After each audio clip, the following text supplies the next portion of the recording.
IDF 全面包围加沙北部，以军武装直升机出动，哈马斯总部被以军接手，叙利亚偷偷动手，以色列北部 IDF 以1敌2，俄军投入大量部队反攻，19架无人机被击落，14辆坦克被打爆。日本获得爱国者导弹生产权，韩国成为乌克兰背后最大炮弹供应商。咱们一个一个来看。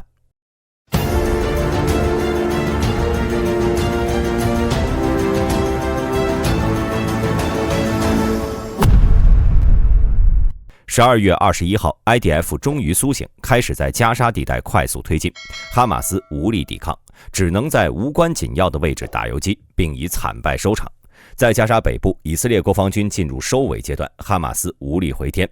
以军的纳哈尔旅和第551旅在拜特拉西耶南部完成了会合，已将该地区四面合围。哈马斯在拜特拉西耶只能做困兽犹斗，或者趁地下隧道未被完全发掘的时候离开。估计用不了3个小时，以军的2个旅将会将这里全面占领。在包围这里的过程中，以军第551旅遭遇了哈马斯的重武器，一辆改装过后能够发射远程火箭弹的卡车。随后哈马斯与551旅展开了激战，结果以哈马斯丢下武器逃跑结束。随后以军在这里发现了很多武器，当然这辆卡车是不能留下了。他们在摧毁卡车和火箭后包围了这里，不过到此行动还没有结束，以军集结了2个旅的兵力，逐步缩小包围贾巴利亚的包围圈。现在从卫星上看，贾巴利亚未被以军占领的区域最多也就是个 A cup， 以军可以轻松拿捏。不过在地面部位完全拿下这里之前，以色列空军仍然关注着此地，仅6个小时在贾巴利亚就进行了3次轰炸，同时地面部队也派出了武装直升机协助攻击，几乎清空了这里的疑似建筑。然后地面部队还是没有全面占领，而是分成排级分队从多方面渗透肃清。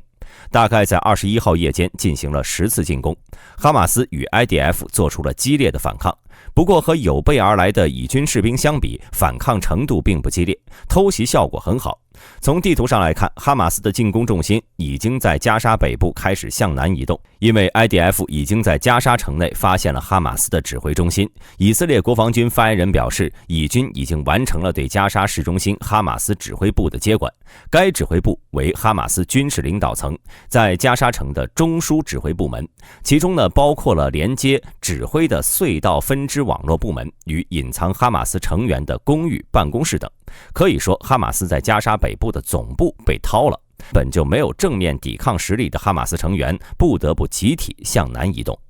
在加沙的南部，以军贴着加沙墙开始走大圈包围整个南部地区，目前已经行进到了阿巴桑萨吉拉以西，与库扎阿的以军会合只有不到4公里的距离，想要包围这里可以说是眨眼间完成。因为这里不止距离短，而且属于人口稀少地区。在汉尤尼斯以东的巴尼苏海拉，以军基里提旅的9218营在此与哈马斯激烈交火，并且呼叫了武装直升机助阵。哈马斯在留下几人后被打败， IDF 1名士兵也在这次战斗中受伤，并迅速被带到了安全区治疗。另外，以军第7旅突袭了汉尤尼斯市中心的哈马斯据点，发现了哈马斯的供电系统，在捣毁后IDF 很快占领了这里。以色列空军在汉尤尼斯和更南部的拉法赫进行了多达8次的空袭和轰炸，打击目标基本消灭。在约旦河西岸，经过1天的平静后，治安事件如同雨后春笋般又冒了出来，以色列不得不再次加强管理。看来想要撤离这里的驻军还需要很长一段时间。在以色列的最北面，黎巴嫩经过1天的休整，又开始继续发射火箭弹轰炸以色列。不过轰炸的数量远远低于以军炮兵的反击，似乎是回应曾经内塔尼亚胡说过的话，他们会把黎巴嫩南部变成第2个加沙。现在的黎巴嫩被轰炸的村镇基本已经人去楼空了。在双方你来我往的轰炸中，第三者擦足的现象发生了。12月21号凌晨，叙利亚也开始偷偷摸摸地向以色列东侧的戈兰高地发射炮弹，以色列呢，从来都不是能忍的那群人，立刻就展开了反击。看来以色列北部的战斗还在扩大化，黎巴嫩完全不是 IDF 的对手，叙利亚很可能会成为以军北部的第二个对手。两军对轰逐渐演变成2打1，以色列国防军似乎早有预料，从他们的反应速度呢就能看出这一点。看来中东地区的战斗还要继续，并且向着战争扩大化无限靠近。在红海海域，以美国为首的海上联盟已经做好了维护红海持续的一切准备，也门也在做着相应的调整。但就今天而言，还是和平的一天。总的来说，加沙地带战斗外溢严重，以色列从最开始只需要对付哈马斯，到现在需要对抗巴勒斯坦地区多个抵抗组织。北面呢，要面对黎巴嫩和叙利亚，南面要随时小心也门胡塞武装。但从硬实力角度来看呢，胜利的天平依然在滑向以色列。接下来咱们去看俄乌战场。12月20号凌晨，俄军向乌克兰境内发射了19架沙赫德自杀式无人机，乌军的防空系统击落了18架，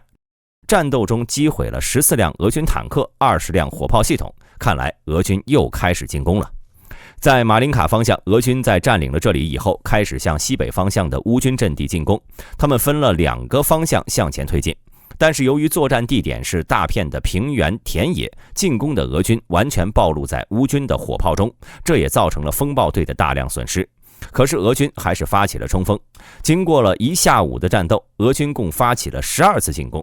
但乌军地形优势太大，在丢下数具火炮后被击退。类似的情形呢，发生在乌克兰战场各处，地形问题一直困扰着双方。谁能够真正的掌握高地、湖泊、建筑等，就能获得巨大的优势。俄军的损失大部分呢都来源于乌军对地形的掌控。在罗伯季涅方向，俄军组织了大规模反击，科帕尼东侧、罗伯季涅西侧和南侧以及突出部有多处乌军遭到俄军装甲部队冲击，此处呢是俄军装甲部队最多的部位。但是前方俄军呢在这里埋设了大面积的龙牙和地雷，反倒让自己的反攻捉襟见肘了。这也是俄军将部队打散冲击乌军的原因，还是因为土地和人员问题。俄军每个进攻点的人数都不大。根据英国情报部门的消息，现在俄乌战场上，俄军进攻的军团最多为排级，所以单个进攻点的兵力呢就比较薄弱，造成了进攻力度不大。这给乌军的防守带来了极大便利。虽然乌军也要分散防守，但总的压力并不大。在罗伯季涅的南侧，俄军组织了最大规模的一次进攻，向北推进了大约1公里左右，但是由于无险可守，还是被乌军打了回去。维尔博韦西侧，俄军也发动了多轮进攻，但均被乌军击退。俄军在这个区域的战斗得到了空军的火力掩护，但乌军的无人机立了大功。冲上来的俄军被乌军打乱了阵型和速度，到跟前与乌军接火时，基本已是强弩之末。所以乌军在此击退了俄军共13次进攻，成功守住了罗伯季涅和东侧的突出部。结果就是此处的战线再次陷入到僵局。在赫尔松左岸克林基区域，俄军在此组织了严密的防守。可让他们意外的是，乌军没有立刻发动进攻，而是在波伊马和皮沙尼夫卡区域率先组织了佯攻。俄军的注意力被转移，大量人员向西移动。乌军把握住机会，对森林中的俄军阵地发起了2轮进攻。但是俄军在这里投入了巨量的兵力，虽然已经被牵制了一批，可留下的俄军部队组织了顽抗的抵抗。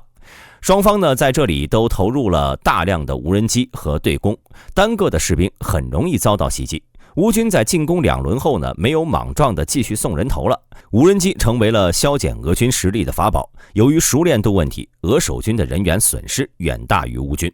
其他几条战线几乎没有动，俄军并没有从松懈的防守和进攻中解脱。随着战场形势的不断发展，乌克兰逐渐进入了防守状态，不断地改善了野战防御工事。泽连斯基从2023年11月下旬开始呼吁，加快关键阵地的防御工事建造。乌军在12月中旬用龙牙、铁丝网和反坦克壕改善了大部分前沿阵地的防御，这让想要进攻的俄罗斯非常头疼。再加上季节原因以及人员不足问题，造成了现在战线上的僵持。总体而言，俄乌战场前线的特点呢，就是停滞不前，消耗战还在不断升级。美国与欧洲对乌克兰的支持确实是坚持下去的关键。美国国务卿布林肯在12月21号的发言中表示，美国的支持不仅帮助了乌克兰，90%的援助资金也都花在了向美国军工企业购买装备上。可以看出，美国人不会放弃援助，而且这个援助对美国自己也是很有利的。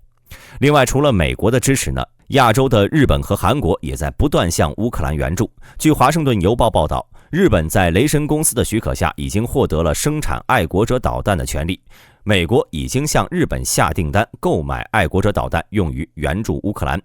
同时，韩国表示，在过去1年向乌克兰运送了数十万枚火炮弹药，这比所有欧洲国家的总和还多了。好了，今天的战报到此结束，我是大兵，我们明日战报再见。